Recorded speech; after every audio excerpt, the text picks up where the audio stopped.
Title robin hood ఎక్కడో విన్న sounding, ఎక్కడో విన్న ఫీలింగ్. అంటే ఐ మీన్ పెట్టడానికి రీజన్ ఏంటి అంటే? రాబిన్ హుడ్ అనేది ఒక ఐకానిక్ క్యారెక్టర్, మనకి తరతరాలుగా రాబిన్ హుడ్ అనే క్యారెక్టర్ తరతరాలుగా ఉంది.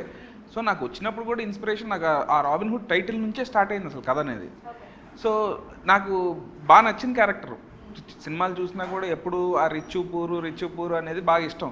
కానీ ఏంటంటే అదే తీస్తే మళ్ళీ మనం అంతా అదే సేమ్ లూప్లో పడతాము. సో అది కాదని చెప్పి ఉట్టి ఆ క్యారెక్టరైజేషన్ ఇన్స్పిరేషన్గా తీసుకొని దాన్ని ఇప్పుడు మన స్టైల్లో ఎలా రాస్తాము.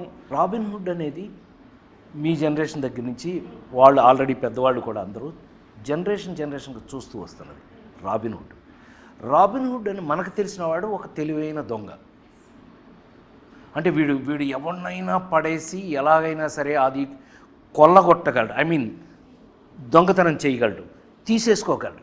కానీ అదే క్యారెక్టర్ కనుక ఒక సెంటిమెంటల్గా ఒక ఫ్యామిలీలో ఒక మంచి చేయటానికి ఆ రాబిన్ హుడ్ తెలివి ప్రదర్శిస్తే ఏమవుతుంది?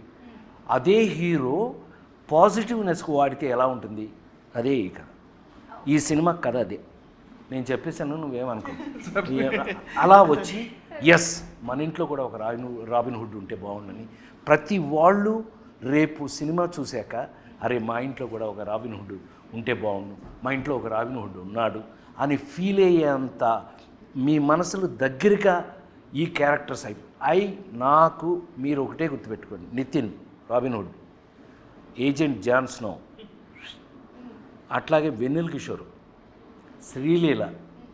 సరే మా సైడే చెప్పాను నేను, అదర్ సైడ్ నేను వెళ్ళట్లా, వాళ్ళు నువ్వు చెప్పుకో, నువ్వు కావాలని చెప్పుకో. ఆ విలన్ దొంగనాడు అందరూ, వాళ్ళ గురించి నాకెందుకులే. కానీ అదొక పెద్ద బ్యాచ్ ఉంది అటు పక్క.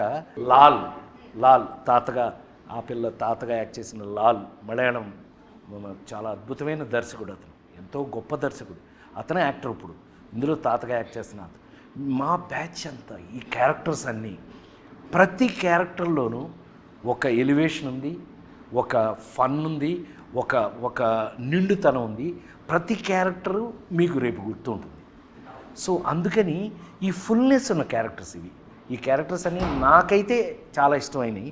కథ చేసేటప్పుడు కూడా ఏ క్యారెక్టర్ ఆ క్యారెక్టర్ చేస్తుంది కదా, నాకైతే ఈ క్యారెక్టర్స్ అన్నీ రేపు మిమ్మల్ని గుర్తుండిపోయేటట్టు చేస్తాయి అనేది నా 100% నమ్మకం.